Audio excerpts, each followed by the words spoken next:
Hello, this is Sunita Mirchia, your local realtor, bringing you information that's important to you as always. Today we have a special guest from NRI Taxes, Mr. Shamsher Grewal. He has been in the business since 1995, moved to California in about 2011, and he's going to provide us a lot of insight on how the taxes are relevant in the real estate, especially NRIs who actually have money abroad, and they have been thinking about purchasing the property here, and they have a lot of questions that they don't have answer to. So we are going to discuss few generic situations, and if it is something that you're looking, which is very relevant to you, reach out to us anytime. We're here to help. So thank you and welcome, Mr. Grewal. And just tell us about something about your company and your services. Thanks a lot, Sanita, for having me here. We do accounting, taxes, payroll, new business incorporation, and we do retirement planning and estate planning also in office. And my office is on Great America Parkway in Santa Clara. We do most 100% of our clientele is Indian clientele. And any offshore bank accounts clients has, or they have any real estate needs, any 1031 exchange, or any investments in qualified opportunity zone funds, or any foreign FBAR or bank reporting, or how they need to bring the money back, we can help them there. Beautiful. So one of the very common questions that I come across with my clients here is they actually have a property that they had bought in India a long time back, and it has a lot of profit on it. And they kind of want to sell that and see, can they buy an investment property here and not pay taxes on it? What's your take on that? Well, how can you help our viewers about that question? 1031 exchange on Indian properties is not allowed. It's not. The option they have is they can invest in India. Okay. Within 180 days, they can invest in rural electrification bonds. Those bonds are called REC bonds, up to 50 lakhs. Or either they can invest the whole money in real estate. Then they don't need to pay taxes there, and they don't need to pay taxes in US also if they are doing 1031 exchange in India. Okay, so it's if the minute the money actually moves from India to here, then the tax has to be paid. And do you pay taxes on the soil of where the transaction took place, and the money can come in the full amount, or are there any tax liability that people have in the United States as well? They have to pay taxes first in India. Okay. Then they get credit for taxes paid in India. Okay. Whatever taxes you pay in India, you get credit, and whole of the money can be moved back once the tax is deposited. Oh, that's good. Then you can get a certificate from Indian Chartered Accountant.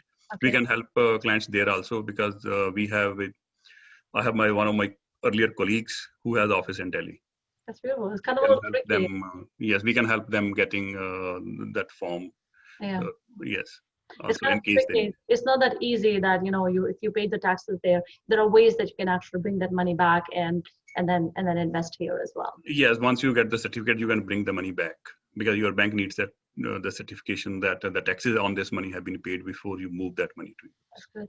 One of the things that we actually come across, a lot of people actually have a profit. We understand that as an individual, you're allowed a $250,000 as a profit, that you don't pay taxes if you have lived in the current home as a primary residence for 2 years. But if the profit gains is more than $250,000 for individual and $500,000 or more for married couple, are there ways that they can actually invest that money and defer the taxes? I know you always have to pay the taxes. That's never a provision, but is there a way to defer those taxes out? Qualified opportunity zone funds is an option in case the gain is less, if it's not too much. Otherwise, if you have major gain, then the best thing is to do rent the property for approximate time of 2 years, and then 1031 exchange can be done for that. Then you can get your 500K exclusion also at the time of next exchange when you do. Oh, wow. And you don't need to pay taxes also at that. But everybody's situation is unique, and they should not just go forward. They should not just go by one item only, because I have a client who has his home is in Cupertino itself. The gain on the home will be approximately 1.5 million. because they bought long back. Long time back. Yes, they bought long time back. If you're getting only 500K exclusion, then still you have to pay taxes. A lot of taxes out there, yeah. Yes. So just to understand, how long you have to rent, what all ways that you can do. Yeah, there are a couple of moving options here. Then based on that only you can decide. It's best always to get consultation before you do anything. We say that before you make any money move, please consult us. Please consult us. Yes. We also find the buyers out there or the sellers who actually have homes in their own name and they don't form trust. A lot of people just feel like that is a trust just a real estate, like your property goes into it. What are the things that are important to form a trust, and why should one form a trust? The major issue is everything goes to estate. If you don't have a proper estate planning done, it's only called a living trust, because till you are alive, it's not into picture. It comes into picture only when both of you are no more. And some of the clients have, if you have special needs kids, then you need a special needs trust also. Okay. All those things are in estate planning. We have attorney in Fremont who's taking care of all our estate planning. So if you don't have trust and something happens unfortunate in your life, then is there a major portion of that funds that actually gets deeded out to state, or what is it? Everything goes to probate court. Okay. Then you have to pay the attorney fees, court fees, which is approximately 3 to 4%. 3 to 4% of the value of the property. 3 to 4% of the value. That's a lot of the value, not that how much mortgage you have on it. Yes, that's true. That is true. Yes. And other than this, we do retirement planning also in office. Because my partner is a certified financial planner. Okay. We take care of retirement planning portion also. If you have any retirement planning needs or any life insurance needs, that also we do in office.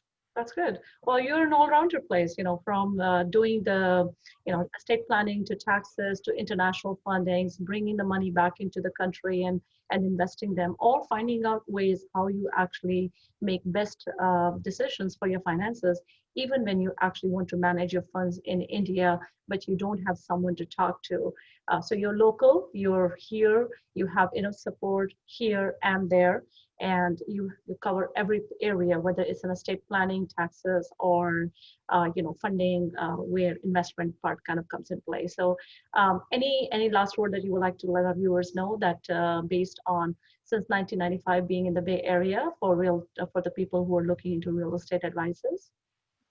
Other than this, we do a lot of cross-border taxation also. If you have any company in India or any offshore bank accounts, or the late reporting of FBARs major, that's what we do majorly. Okay. If you have any late FBARs or any foreign bank accounts, those were not reported. There are a couple of IRS programs that can be done to avoid paying penalties, because penalties are huge if you don't report properly. That's a huge if you don't report it. Yeah, I mean, that's true. That's true. So thank you very much. Really appreciate it. I think our viewers will make benefit out of this information. And if they have, everybody's situation is unique. And in order for us to discuss something which is more specific to you as a viewers and what is your situation, reach out to Mr. Shamsher Grewal at the contact information that I'm going to be putting in my notes downstairs in the bottom comments out there, or reach out to me if you want to set up an appointment and get real estate consultation as well. So thank you, Mr. Shamsherji, and I really appreciate it. I think this is a great advice for our clients out there. Okay, Sita. Thanks a lot. Thanks for having me. Happy. Thank you. Bye-bye.